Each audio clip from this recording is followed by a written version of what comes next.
उज्ज्वल और नाम सुपावन सर्वोपरि श्री स्वामी नारायण।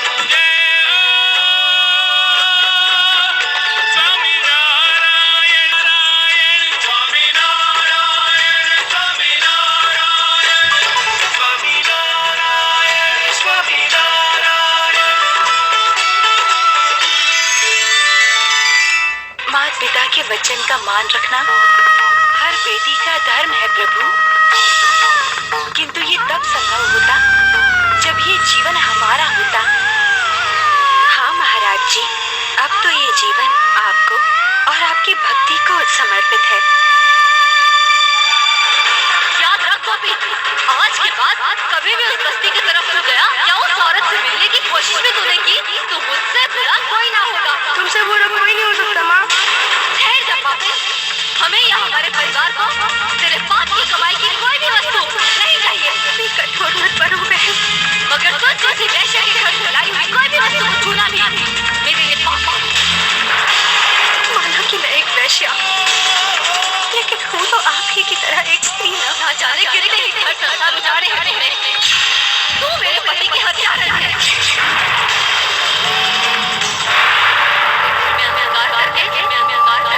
कोठे को रोशन किया है, हर एक जमात हमारी बर्बादी की कहानी कह रही है। नहीं कौशल, हम यहीं रहेंगे, हम नहीं जाएंगे।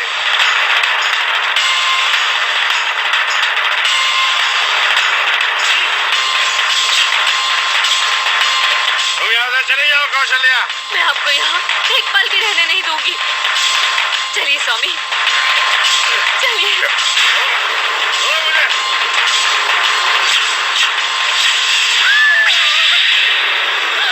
स्वामी, स्वामी,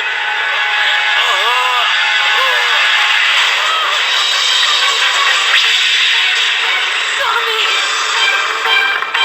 स्वामी क्या हो गया?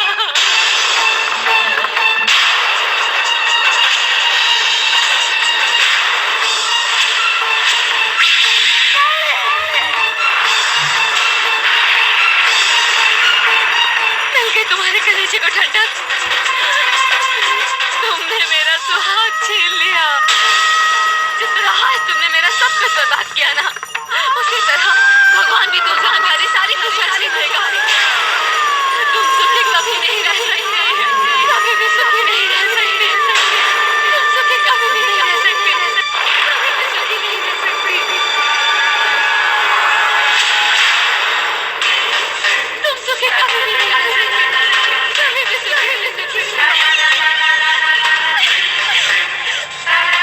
क्या हुआ लक्ष्मी, इस तरह क्यों चीख रही हो? आज मैंने फिर से वही सपना देखा। कौशल्या की चीखें अब भी मेरे कानों में गूंज रही है कि मुझे कभी सुख शांति नहीं मिलेगी। लक्ष्मी, तुम क्यों बार बार ये सब सोचकर दुखी होती हो? जो हुआ वो एक हादसा था, फिर तू क्यों अपने आप को गुनहगार समझती हो? हम लोगों को बुलाने उनके घर पे नहीं जाते, वे खुद चलकर हमारे कोठे पे आते हैं। ऐसा तू सोचती है रूपा, पर दुनिया ऐसा नहीं सोचती। तुम लोग कुछ देर के लिए मुझे अकेला छोड़ दो।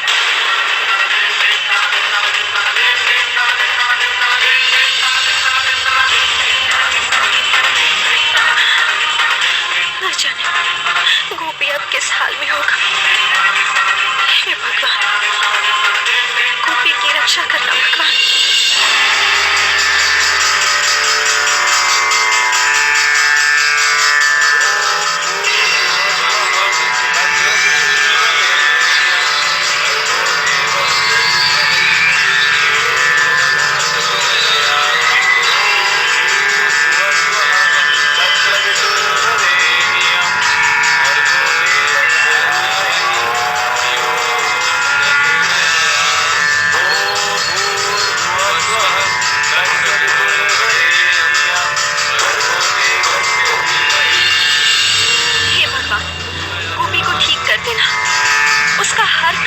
मुझे दे देना।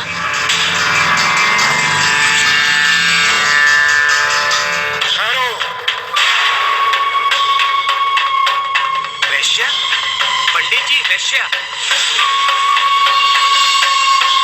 तुम लोगों का साहस कैसे हुआ इस घाट पर आने का? जानती नहीं, ये सदाचारियों का घाट है। तुम जैसी वैश्याओं का यहाँ आना वर्जित है। किंतु पंडित जी, हमने तो सुना है कि सूर्य की रोशनी, चंद्रमा की शीतलता, प्रकृति की वायु और नदी की जलधारा पर सबका समान अधिकार होता है। हमें ज्ञान देने की चेष्टा मत करो। बंसीधर नाम है हमारा। इससे पहले कि हमारा क्रोध अग्नि बनकर तुम पर बरसे, चली जाओ यहाँ से। चले जाएंगे, किंतु ये तो बताइए कि हम पूजा पाठ करने जाएं तो जाएं कहाँ? मंदिर में पूजा पाठ करने पर तो आपने पहले ही प्रतिबंध लगा रखा है, और अब हम यहाँ भी नहीं आ सकते। यदि हमारे आने से आपको कोई कष्ट हो रहा है, तो आप लोग यहाँ से क्यों नहीं चले जाते? अरे बावरी, यदि ये कहीं और चले जाएंगे तो हमारी सुंदरता देखने से वंचित नहीं हो जाएंगे।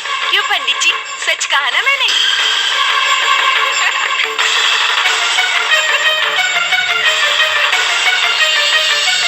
हमारा उपहास करती है, तो आप भुगतो इसका परिणाम।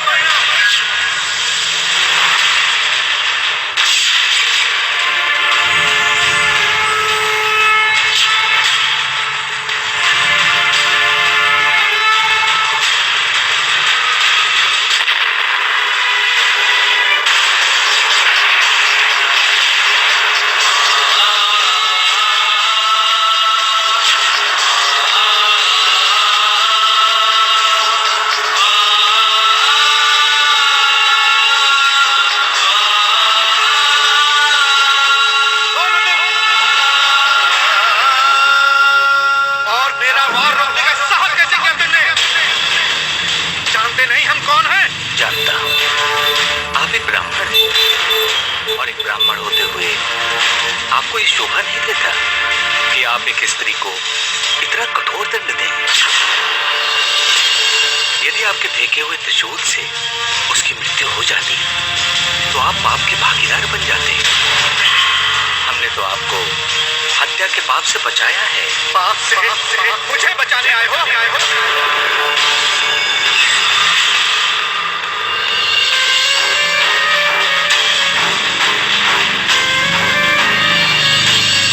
पाप मैं नहीं, तुम कर रहे हो योगी। वो किस तरह पंडित जी?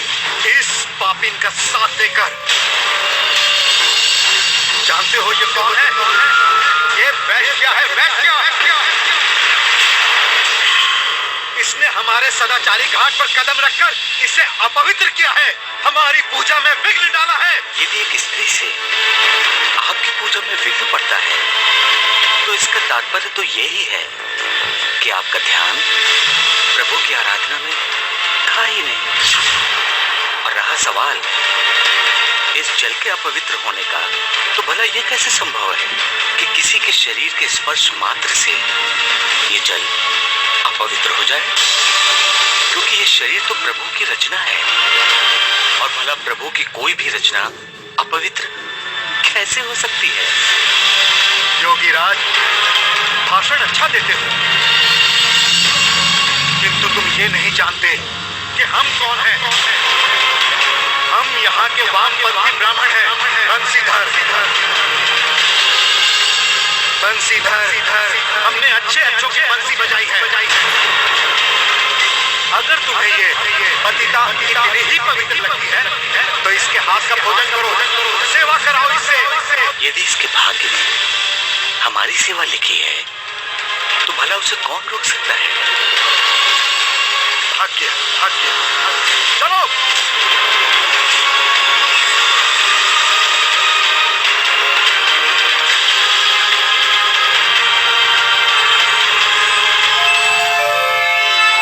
जाइए बहन, आप अपनी पूजा कर सकती हैं।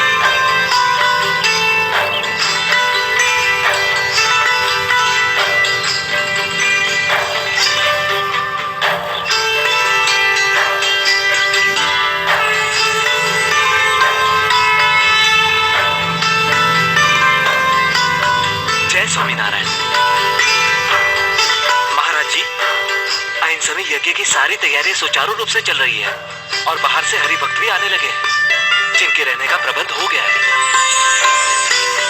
साथ ही उनके भोजन की सारी सामग्री का प्रबंध भी हो गया है। अतः अब आप ही बताइए कि आगे की कार्रवाई कैसे करनी है। आप ये कार्य संपन्न करके हमारे कक्ष में आ जाइएगा। आगे का कार्यक्रम हम आपको वहीं बताएंगे। जी स्वामीनारायण।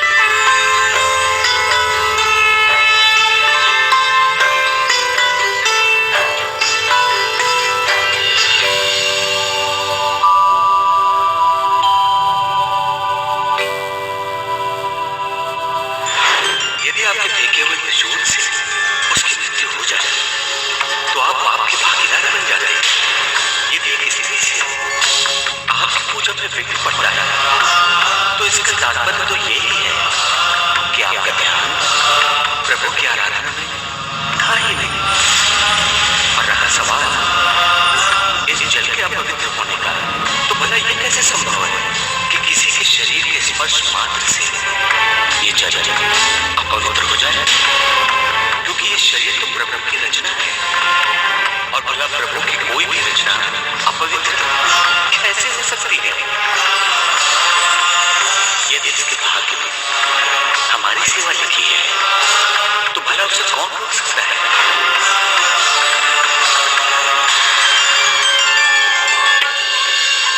लक्ष्मी, तेरे लिए खुशखबरी लाई हूँ। तेरा गोपी ठीक हो गया है। अब ये सोच विचार छोड़ और शाम की महफिल की तैयारी कर। अरे वाह पुष्पा, ये तो तूने बहुत अच्छी खबर सुनाई। किंतु मैं इस वक्त गोपी के बारे में नहीं, बल्कि उन योगी महाराज के बारे में सोच रही थी जो हमें उस दिन घाट के किनारे मिले थे। अब उनके बारे में क्या सोचने लगी लक्ष्मी?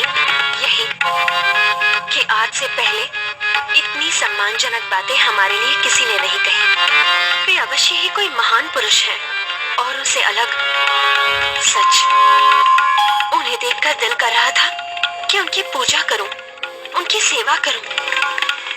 पता नहीं